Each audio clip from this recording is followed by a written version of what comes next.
เลยพ่อผมก็เอาอันวันนั้นใครเอาวันเมืองแผ่นดินวันเมืองอันวันนั้นแล้วเมืองใต้เฮาขาแน่มีไว้เด็กเลี้ยงเพื่อเอาปืนขอบน้ำเลียนดินว่าใต้เฮาขามีมามีหลายขอบหลายเหรียญหลายบาทเฮาขาแน่ยามมีหอคำอุปึงเมืองเจ้าผ้าอุปึงเมืองมีขอบเหรียญดินเมืองเพื่อขอบเหรียญดินเมืองนับโหปักโหพันปีมันบ่ได้เหรียญดินวันตัวของเนี่ยเขาตึกดินอินเดียเรื่องดินเหรียญดินปอดของนั้นเขาขาดตึกเมือง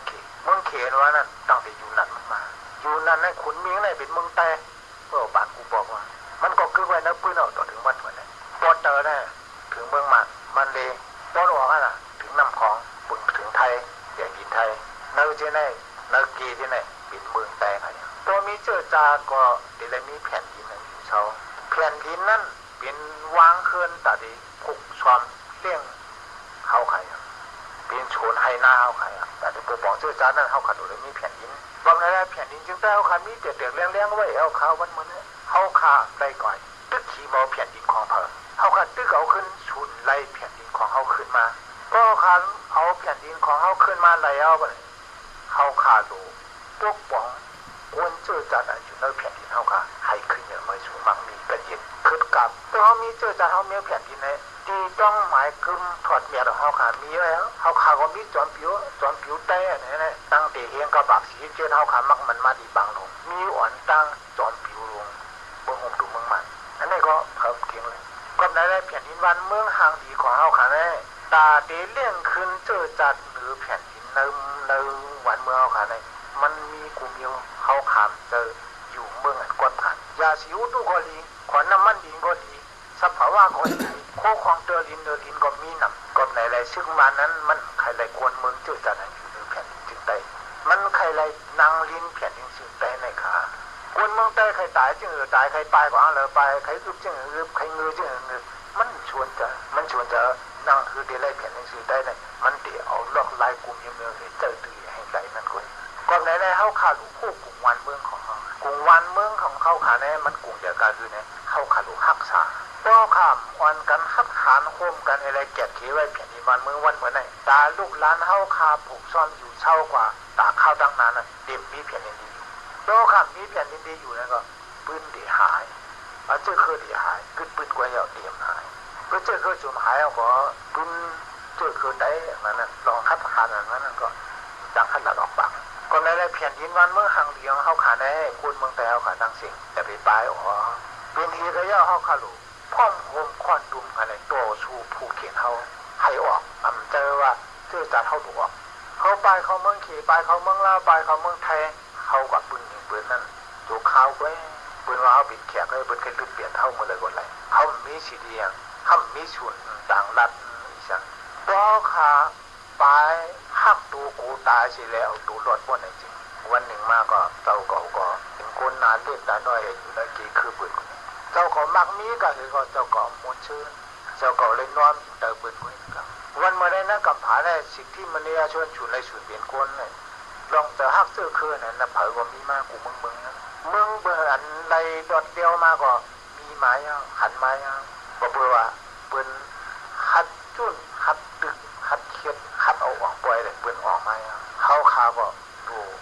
ฮักเจอคือพ่อผมกันเลยเขาปล่อยตึกเหมือนปืนอะไรออกมาอยู่หลายๆเมากินมังเฮ็ดมังไอ้ที่ไรเมืองนั้นมีตั้งใครเหมือนนกคุมมองหางปังใต้หมอนออกมันก็ในทะเลแผ่นดินวันเมืองของเฮาคานั่นก็เฮาขาลูกรักษามันขึ้นให้ได้ขอบแผ่นดินวันเมืองเฮาคานั่นมึงตั้งตัวให้ถึงเมืองอินเดียมันจะใกล้เขาคำตีเขาที่นั่นเป็นของเมืองไทยเป็นกวนชื่อคือกวนเมืองไทยเฮาขาลูกไรกับฉิบกับชานหากันด้วยเทียมกันให้ได้แผ่นดินวันเมืองเขาขาแน่นางคือเดียไรนั้นเขาขาอัมมาคนใต้อันว่ามีนกเมืองอัมมาใต้มีนาเมืองโดยกับฉานกันบอนกันโอ้เสอเนื้อแผ่นดินอันไหนหักษาไว้แผ่นดินอันไหนอันไหนมันหนังเจ้าคือจูเขาเลยอัมมีแผ่นดินอยู่ควันดุมกันเลยหาแผ่นดินตาดีแผ่นดินนั้นเขาอยู่นั้นเปิดมาตึกเขาก็คว่ำกันเห็นเลยเขาคอยตึกเผือด้าเตรียมมีแผ่นดินอยู่ด้าเคยอยู่ในตายดังเสียงยังเปิดหักเสือคือเหมือนหมอกันเขาขาได้แผ่นดินบ้านเมื่อเขาขามีเขาขับเลยกับหิมะเมื่อเ เขาขาซ้ำออกเปียเสซ้ำยานชูซ้ำเอาต่างคือเขาเอาคือเขานั้นไม้อยู่เชาไม้หินอยู่เชาไม้หินเพียนอีกมันเมืองเขาพวกเขาออกนั้นถูกขี่มานเว้นนั้นเขาขยันไปบินก่อนในแรกใครตึกชวนว่าบนเมืองใดเอาพาบุตรกูโกนั้นเขาพ่องผมกันนี่แหละรักษาขึ้นยีเพียนตึกให้ลงนาเอาไว้อย่าบินบายออกเมืองอันได้แลนมาทางสิ่งที่เลยช่วยแต่บ้านเมืองภาษาศาสนาเนี่ยอันนี้ใครเอาคาที่เป็นลักนามขอยังงานเอาคากว่าในของเสียวขึ้นสิ่งใดในของเสียวขึ้นสิ่งใดเอาคาเนี่ยในเสียนเนี่ยเป็นลักนามเป็นลักเข้าคาแต่ดีทุกในเช่นตั้งในเช่นที่สังกัดแต่ว่าจีในเท่าคาทำมีไว้6แขกเวลาจี6แขกนั้นขอดินหนึ่งเนี่ย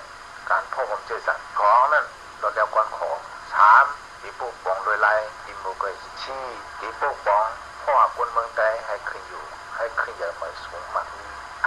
ชานคัดยาเมากับโคกเฮกวนเมืองถึงใดแหละในลุ่มผ้าให้เป็นกระเยียนอยู่ร่วมกันกระเยียนอันนี้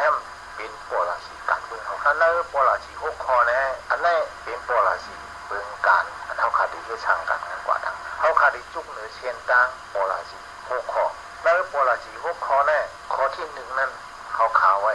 การพ่อผมเจอกันเป็นข้อที่1เพราะว่าเขาขับพ่อโฮมกันแล้วเจอจัดจึงได้เขาพ่อโฮมกันบนในจริงอันเขาคาใครยางขึ้นกว่าข้อ2ข้อ3ข้อ4ข้อ5นั้นก็มันเป็นมาเลยก็ไหนได้6ข้อได้มันก้องกายกันขอเล่นมันขาดยานกัน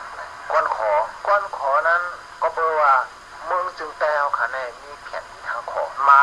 เกิดปืนปาก10 บาทเขาขาก็ย้ำมีขอคำเจ้าผ้าโคตรอุปเมืองเมืองซึกเขาขามีมาหางขอก็เพราะหันว่าเขาขาเอาเมืองก้อนขอแน่หันปวดหันแก็บหันปุนฉุดตาเจ้าคือกวนเมืองใดเขาคุยเพราะว่าเองเขาขาวก้อนขอแน่เขาขาดเจอกว้างเจอยาวที่อะไรเจอกว้างเจอยาวล่ะเขาใครกว่าหินเมืองเปื่อนทำใครกับหินชุนเปื่อนก็เบอร์สัง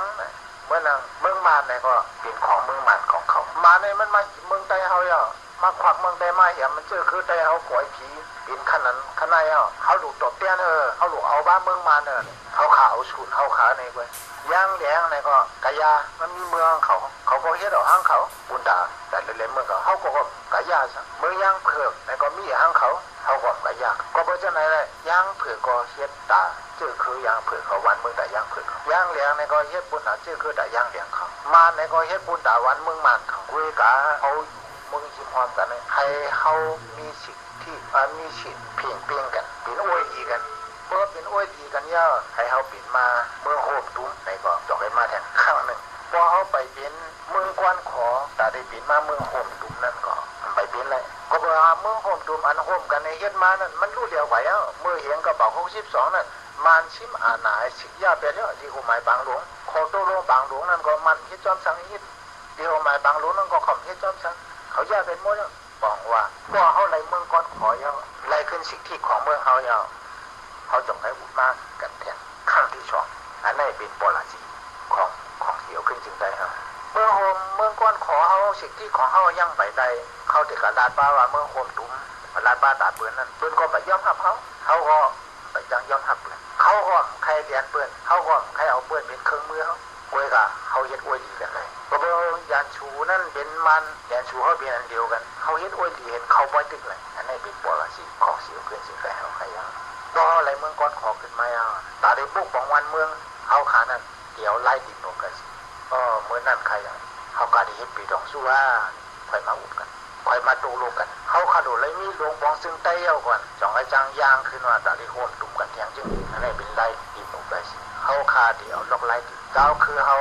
ถูกไล่ฉุนไล่อุปจึงฉุนไล่ดิมีสั่งจึงนั่นเขาขาดีเลยมากอุกลุ่มกันเอาคอตูลงกันอำใจว่าหิมยิบหิมลึกหิมแดงกันอำใจว่าดีเคียงให้เลยเอากันให้เลยแต่เมื่อนั้นเขาขามากลุ่มกันเอาไล่ดินลงกันอุปพร้อมกันก็เบื่อเมืองใต้เนี่ยมีหลายเจ้าเคยมีหลายภาษาศาสนาเมื่อเขาข่าวไล่อุปดินลงกันเมื่อเขาขาก็เย็นแล้วขั้นที่ฉีพอที่ฉีเนี่ยพวกบ้องพ่อคนเมืองใต้มาเนี่ยพวกบ้องอย่างไรเขาขาหลวงพวกบ้องเชนตาสายตาใครกว่ามาง่ายดูดใจหลวงพวกบ้องปันไฟผ้าในเมืองใต้คนเมืองใต้เขาอะไรเจ้าไฟผ้ากูเฮิร์นกูเย่หลวงพวกบ้องปันไม้ปีหญ้าใครเบิ่งขึ้นจันขึ้น